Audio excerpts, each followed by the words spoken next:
November 29th. Guys, we're looking at stereo ahead. Check this out. That solar flare follows ISON out. Now, a lot of our cameras and instruments just aren't working very well the last few days. They have a real good way of going down and turning the cameras at the wrong way at the right time. But look at this fantail coming out on B. And then the last go, check this out. We didn't get to watch it live. They said their servers went down. They're still down. Check that out. And they're saying that's just dust particles blowing around it. BS as usual. The Comet ISON crack group, you should be ashamed of yourself. You are the shields. I don't care what anybody says. You are the shields. You proved it. Now, here's the predicted path. This is from the last go group. Check this out. It's holding true to that. Notice just outside the curve and in the red square in the center of the blue image, it tracks out a little higher at the top than it came in at. Notice the angle.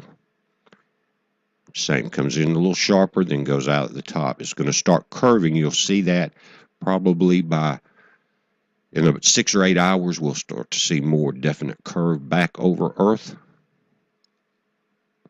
Check these out, just different, looking at it, different temperatures and exposure times. Here's where I think we probably some of the better ones, and it looks like it's almost jetting from the front and back, guys. And that would kind of make sense because if you think about the coming in at that speed and being thrown into that curve, if ISON was ever rotating, it's rotating now.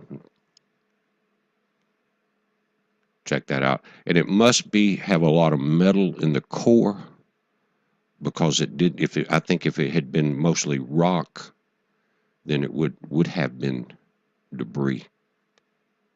Now, I think there's a lot of debris in that fantail, and I think there's some following ISON from the blowbacks from the X flares, and about 2 or 3 other flares, if you think about it, especially the one yesterday when they cut LASCO off for 3 hours as it encountered that flare, and then we got to see it brighten back up. But here's the pass. You can check them. That was stereo A and B. Now, here's coming out, notice at the bottom, December 1st through the 7th on the HI-1A. We watched it come in on the SETI. And it's going to be kind of hard to see on this camera, but by this time, the ground-based telescopes are going to be starting to pick this back up again. So we're going to start getting images there too, guys. But there's your dates. Again, that's H1A.